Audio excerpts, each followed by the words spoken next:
Today, I will be reading from the book of Daniel, chapter 11. And as for me, in the first year of Darius the Mede, I stood up to confirm and strengthen him. And now I will show you the truth. Behold, 3 more kings shall arise in Persia, and a fourth shall be far richer than all of them. And when he has become strong through his riches, he shall stir up all against the kingdom of Greece. Then a mighty king shall arise, who shall rule with great dominion, and do as he wills. And as soon as he has risen, his kingdom shall be broken and divided to the 4 winds of heaven, but not to his posterity, nor according to the authority with which he ruled, for his kingdom shall be plucked up and go to others beside these. Then the king of the south shall be strong, but one of his princes shall be stronger than he, and shall rule, and his authority shall be great authority. After some years they shall make an alliance, and the daughter of the king of the south shall come to the king of the north to make an agreement. But she shall not retain the strength of her arm, and he in his arm shall not endure, but she shall be given up, and her attendants, he who followed her, and he who supported her in those times. And from a branch, from her roots, one shall rise in his place. He shall come against the army, and enter the fortress of the king of the north, and he shall deal with them, and shall prevail. He shall also carry off to Egypt their gods, and their metal images, and their precious vessels of silver and gold. And for some years he shall refrain from attacking the king of the north. Then the latter shall come into the realm of the king of the south, but shall return to his own land. His sons shall wage war, and assemble a multitude of great forces, which shall keep coming, and overflow, and pass through, and again shall carry the war as far as his fortress. Then the king of the south, moved with rage, shall come out and fight against the king of the north. And he shall rise a great multitude, but it shall be given into his hand. And when the multitude is taken away, his heart shall be exalted, and he shall cast down tens of thousands, and he shall not prevail. For the king of the north shall again raise a multitude greater than the first. And after some years he shall come on with a great army and abundant supplies. In those times many shall rise against the king of the south, and the violent among your people shall lift themselves up in order to fulfill the vision, but they shall fail. Then the king of the north shall come and throw up siege works, and take a well-fortified city, and the forces of the south shall not stand, or even his best troops, for there shall be no strength to stand. But he who comes against him should do as he wills, and none shall be stand before him. And he shall stand in the glorious land with destruction in his hand. He shall set his face to come with the strength of his kingdom, and he shall bring terms of an agreement and perform them. He shall give him the daughter of woman to destroy the kingdom, but it shall not stand or be to his advantage. Afterward he shall turn his face to the coastlands, and shall capture many of them, but a commander shall put an end to his insolence. Indeed, he shall turn his insolence back upon him. Then he shall turn his face back to the fortress of his own land. But he shall stumble and fall, and shall not be found.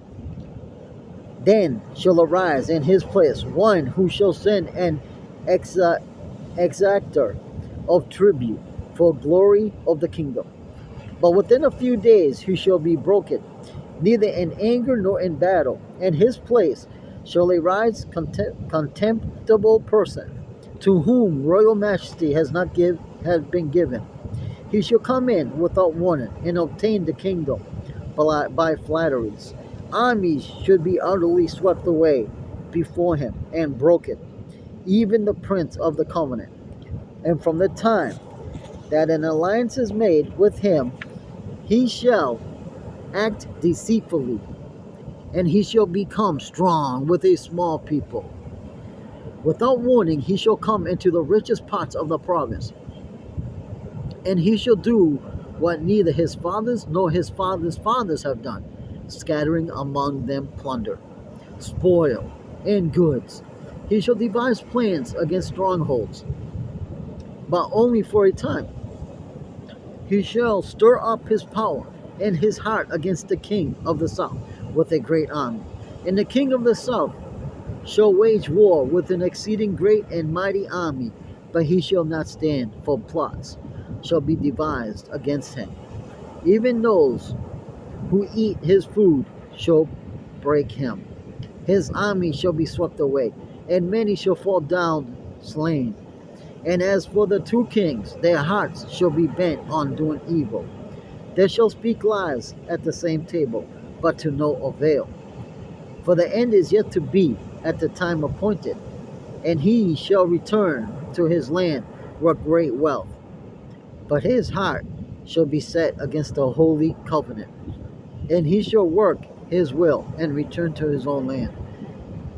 At the time appointed he shall return and come into the south.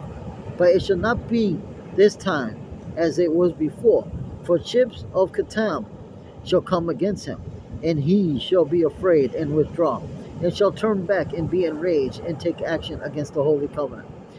He shall turn back and pay attention to those who forsake the holy covenant.